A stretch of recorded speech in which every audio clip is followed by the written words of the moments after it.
حضرت سیدنا یزید بن سلط الجوشی رحمۃ اللہ علیہ فرماتے ہیں، ایک مرتبہ میں اپنے ایک عابد و زاہد دوست سے ملنے بصرہ گیا۔ جب میں ان کے گھر پہنچا تو دیکھا کہ ان کی حالت بہت نازک ہے اور شدت مرض سے قریب المرگ ہیں۔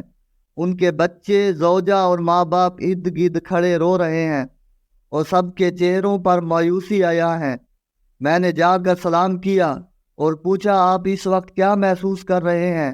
یہ سن کر میرے دوست کہنے لگے، میں اس وقت ایسا محسوس کر رہا ہوں جیسے میرے جسم کے اندر چوٹیاں گھوم پھر رہی ہوں۔ اتنی دیر میں ان کے والد رونے لگے تو میرے دوست نے پوچھا، اے میرے شفیق باپ، آپ کو کس چیز نے رلایا؟ کہنے لگے، میرے لال، تیری جدائی کا غم مجھے رلا رہا ہے۔ تیرے مرنے کے بعد ہمارا کیا بنے گا؟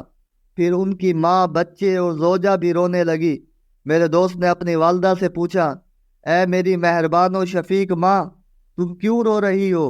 میں نے جواب دیا، میرے جگر کے ٹکڑے، مجھے تیری جدائی کا غم رلا رہا ہے۔ میں تیرے بغیر کیسے رہ پاؤں گی؟ پھر اپنی بیوی سے پوچھا، تمہیں کس چیز نے رونے پر مجبور کیا؟ اس نے بھی کہا، میرے سرتاج، تیرے بغیر ہماری زندگی مشکل ہو جائے گی۔ جدائی کا غم میرے دل کو گھائل کر رہا ہے۔ تیرے بعد میرا کیا بنے گا؟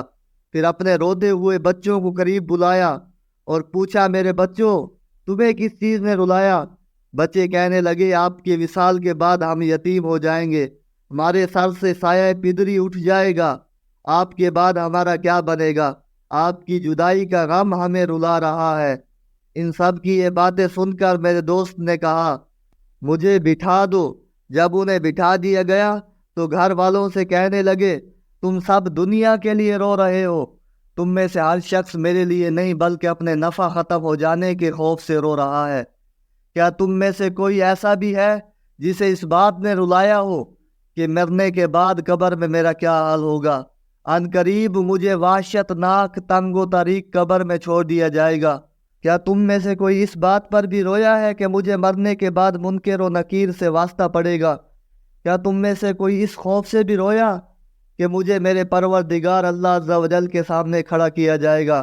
تم میں سے کوئی بھی میری اخروی پریشانیوں کی وجہ سے نہیں رویا، بلکہ ہر ایک اپنی دنیا کی وجہ سے رو رہا ہے۔ پھر ایک چیخ ماری اور ان کی روح کفن سے انصری سے پرواز کر گئی۔